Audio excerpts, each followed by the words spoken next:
Hello guys, welcome back to my channel. আসলে তোমরা সব ভালো আছে। আর তোমরা ভাবছো কী থেকে শুরু করছি ভিডিওটা, আসলে একটু কাজ বাজের মধ্যে ভিডিওটা সেভাবে স্টার্ট করতে পারিনি। তো ওই সাইডে দেখতে পেলে ভাত বসিয়ে দিয়েছি, আর এদিকে হচ্ছে পেস্টের জন্য সব কিছু রেডি করছি। আর এখন এখানে ভাজছি হচ্ছে ওই পুতলি আর হচ্ছে আলু ভাজা। তো আমি এটা জানি না ঠিকভাবে কী বলে এটাকে। তো এদিকে দেখো মাছটা ভাজতে বসে পড়েছি, ওটা ভাজা গেছে বলে তুলে রেখেছিলাম। আর এদিকে পেস্টটাও রেডি করে নিয়েছি। তো পেস্টটার মধ্যে আমি এখন মশলাগুলো সব কিছু অ্যাড করে নিচ্ছি, তাহলে একটু ভিজানো থাকলে তার টেস্টটা ভালো হয়। এর মধ্যে পুরো এখন এমনি শুকনোই থাকবে, কিন্তু কিছুক্ষণ পর আমি জল দিই, তারপরই মশলাটাকে এর মধ্যে অ্যাড করব। আর দেখছি এদিকে ঢাকনার মধ্যেও কিছুটা লেগেছিলো, তার জন্য এর মধ্যে আমি এটা চামচ দিয়ে পার করে নিচ্ছি। তো এটাকে একটু পরেই আমি এর মধ্যে জল দিয়ে আরও একটু ভালো করে ঘেটে তোমাদেরকে দেখাচ্ছি।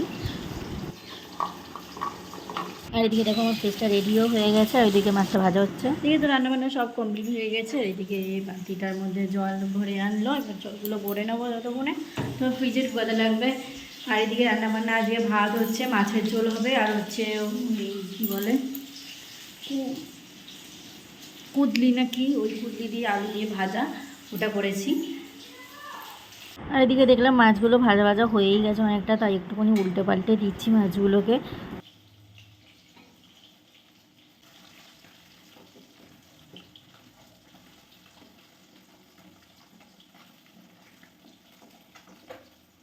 আর এদিকে ভাজতে ভাজতে দেখছি ভাত তো অনেকক্ষণ আগেই তো আমি উপর দিয়েছি, তো এটাকে ভালো করে ঝেড়ে এবার তুলে নিই। তো সেই জন্যই ভাত থেকে তুলে নিচ্ছিলাম।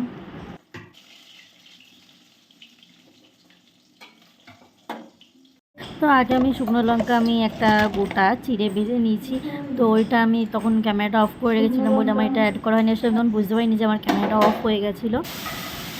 আর এখন আমি একেবারে মাছের যে আলুগুলো দেবো, সেই জন্য আলুগুলো যেগুলো কেটে রেখেছিলাম ওগুলো এখন ভেজে নিচ্ছি। তো একেবারে আলুটা ভেজে এর মধ্যেই মশলাটা দিয়ে কষাবো, আগে প্রত্যেক দিনের মতনই। এদিকে মাছের ঝোল কমপ্লিট হয়ে গেছে বললেই চলে। তো দেখো, এই যে দেখো মাছের ঝোল, আলুটা পুরোপুরি সেদ্ধই হয়ে গেছে, শুধু ঝোলটা একটু কমলে তখনই নামিয়ে দেবো। এই যে দেখো, তোমাদের বললাম যে কুদলি দিয়ে আলু দিয়ে ভাজা, এই যে ভেজে রেখেছি একসাথে। আলুটা একটু বেশি দিয়েছি, আর ওই কুদলি না কি তোমরা যেটা জানো ওইটা একটু কম দিয়েছি, কারণ ওটা তো বেশি খাওয়া হয় না, তো আলুটা একটু বেশি খাওয়া হয়, তার জন্য আলুটা একটু বেশি দিয়েছি। আর এদিকে মাছের ঝোলটা তো কমপ্লিট হয়েই গেছে বললে চলে।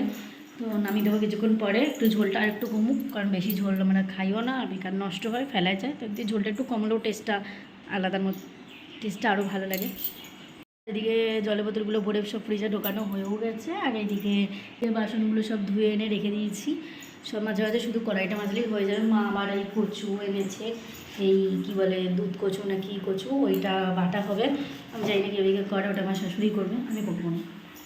কী বলবো গাইস, এত গরম যে মানে বলার মতন না, পুরো ঘেমে স্নান হয়ে যাচ্ছি। যেমন আজকে ভাবছিলাম যে নতুন শাড়িগুলো সব রোদে দেবো, কোনো সব কিছুই তো রোদে দেওয়া হয়ে গেছে, শুধু শাড়িগুলো এখনও বাকি আছে। কিন্তু এই রোদে আমার ছাদেই যেতে ইচ্ছে হচ্ছে না, বাইরে বেরোতে ইচ্ছে হচ্ছে না, তো আর ছাদের তো দূরের কথা।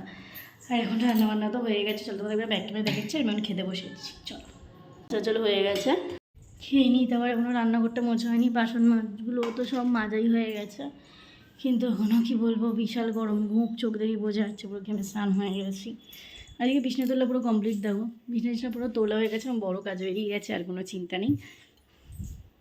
সো গাইস, এদিকে সব কমপ্লিট হয়ে গেছে, রান্নাঘরে গোছানো হয়েছে, রান্নাঘরে সব বাসন টাসন গুছিয়ে রেখে দিয়েছি। এদিকে রান্নাঘর মোছাও কমপ্লিট হয়ে গেছে, পুরো জানালাটা বন্ধ করে দিয়েছি, দরজাটাও বন্ধ করে দিতে হবে, নাহলে বিড়াল টিড়াল ঢুকবে।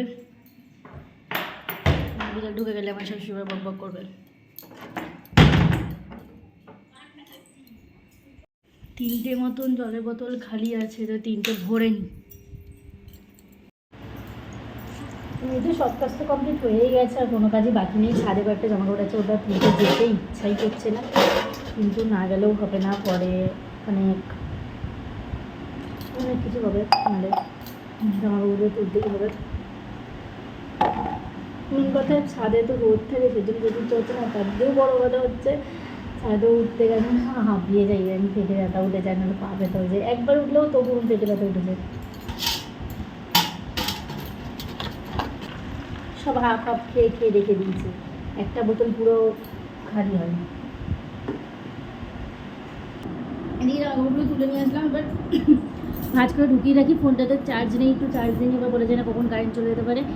তো এখন আমি ভিডিওটা এখানে একটু স্টপ করছি।